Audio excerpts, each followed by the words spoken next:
Kabur dari invasi di Ukraina, pasangan Yahudi ini minta perlindungan ke wilayah Palestina yang direbut Israel.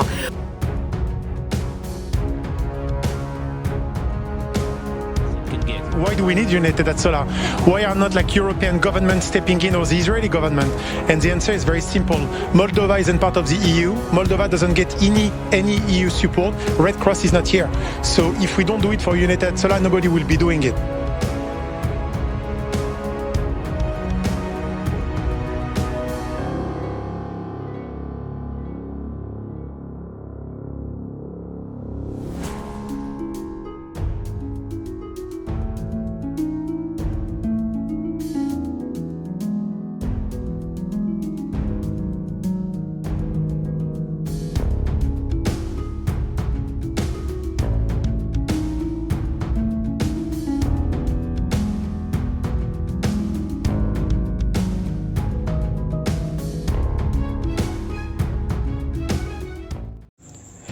Hai para penonton Central News, sebelum lanjut jangan lupa subscribe dan lanjut tekan tombol Super Thanks. Tombol Super Thanks ada di atas tombol subscribe. Jika Anda ingin mensupport channel kami menyajikan berita yang paling Anda tunggu-tunggu. Terima kasih.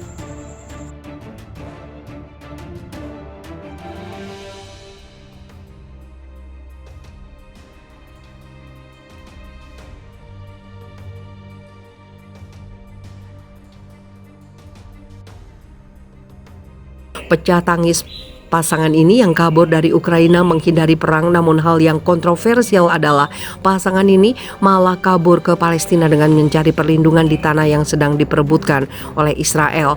Hal ini tentu sangat mengejutkan dan mengguncang seluruh kota itu karena kedatangan warga Ukraina ini justru memperkeruh keadaan di mana tensi antara Israel dan Palestina masih memanas setelah invasi Rusia ke Ukraina.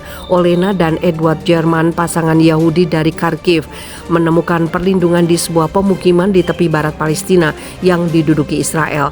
German membangun kembali kehidupan mereka di sebuah rumah baru yang dihiasi dengan bendera Israel di Mail Adumim, pemukiman lebih dari 42.000 antara Yerusalem dan Laut Mati yang dianggap ilegal menurut hukum internasional. Lebih dari 6,8 juta orang Ukraina terdaftar sebagai pengungsi di seluruh benua. Itu menurut angka terbaru PBB.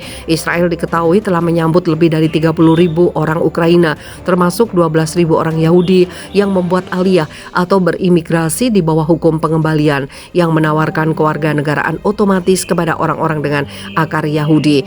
Pasangan itu yang adalah dosen universitas mengenang eksodus mengerikan mereka dari Kharkiv, sebuah kota dekat perbatasan Rusia di timur laut Ukraina, dalam perjalanan 2 hari yang melelahkan untuk keamanan relatif Lviv di barat Ukraina. Dari Lviv, badan amal lokal membantu mereka mencapai Budapest, di mana mereka bertemu dengan pejabat dari organisasi Israel yang membantu mengatur aliyah mereka. Awalnya diberikan akomodasi di Nov Hagalil, sebuah kota di utara Israel.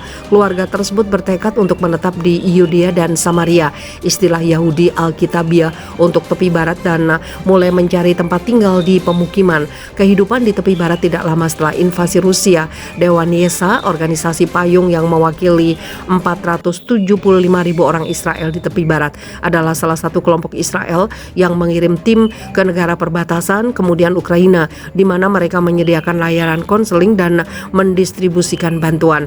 Namun mereka memiliki lebih banyak untuk ditawarkan kepada orang-orang Yahudi Ukraina, sebuah tanah air baru. Mereka yang ingin menjadikan aliyah, kami menawarkan mereka pilihan untuk tinggal di sini dan kami dapat menghubungkan mereka dengan otoritas regional, dengan keluarga berbahasa Rusia yang dapat menemani mereka dalam proses integrasi mereka, kata Direktur Dewan Yesa Yigal Dilmoni. Menurut Dilmoni, sekitar 60 keluarga Ukraina termasuk Jerman telah pindah di tepi barat sejak krisis pengungsi dimulai.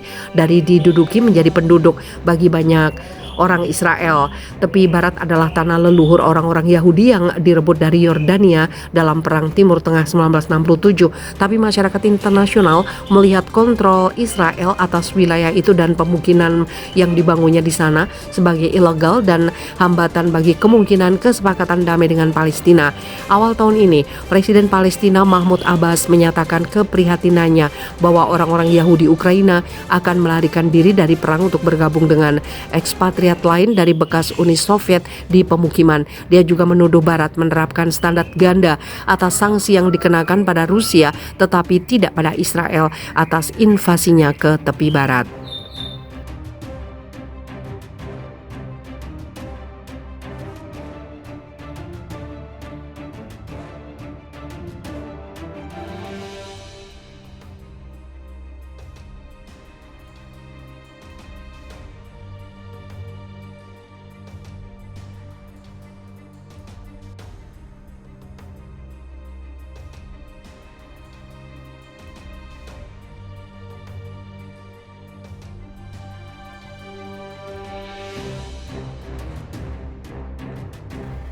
Zelensky dikudeta warganya, si pelawak kabur ke Israel setelah meskipun tak diberi bantuan oleh negara Yahudi itu. Kemarahan warga Ukraina memuncak setelah banyaknya korban tewas dan NATO memperkeruh suasana dan juga konflik hingga memperpanjang perang dengan bertambahnya pasokan senjata yang dikirim oleh negara NATO. Si presiden Ukraina itu dinilai tidak memikirkan tentang rakyatnya, namun kepuasannya sendiri demi Barat yang menggunakannya sebagai boneka. Hal ini membuat Zelensky dikudeta oleh banyak warga dan memaksa kekuatan militer juga ikut turun gunung. Jika aksi ini sampai terjadi, diperkirakan si pelawak segera menyusul istrinya yang terlebih dahulu berada di Israel untuk kabur. Maka dari itu dia akan lari ke Israel juga, meskipun sebelumnya negara Yahudi itu menolak memberikan bantuan pada Ukraina berupa bantuan senjata yang diminta oleh Zelensky.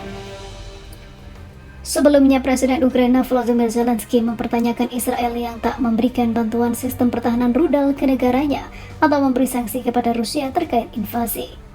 Semua orang tahu bahwa sistem pertahanan rudal Israel adalah yang terbaik dan bahwa Anda pasti dapat membantu orang-orang kami menyelamatkan nyawa orang Ukraina, orang Yahudi Ukraina, jelas Zelensky yang juga merupakan orang Yahudi. Mengapa kami tidak dapat menerima senjata dari Anda? Mengapa Israel tidak memberlakukan sanksi yang kuat terhadap Rusia atau tidak memberikan tekanan pada bisnis Rusia? Tambah dia, dikutip dari Channel News Asia. Menanggapi pernyataan Zelensky, Menteri Luar Negeri Israel Yair Lapid mengatakan Israel gagal mengirimkan bantuan kemanusiaan kepada Ukraina sebisa mungkin, namun tidak dengan senjata karena tidak ingin memainkan api dengan Rusia.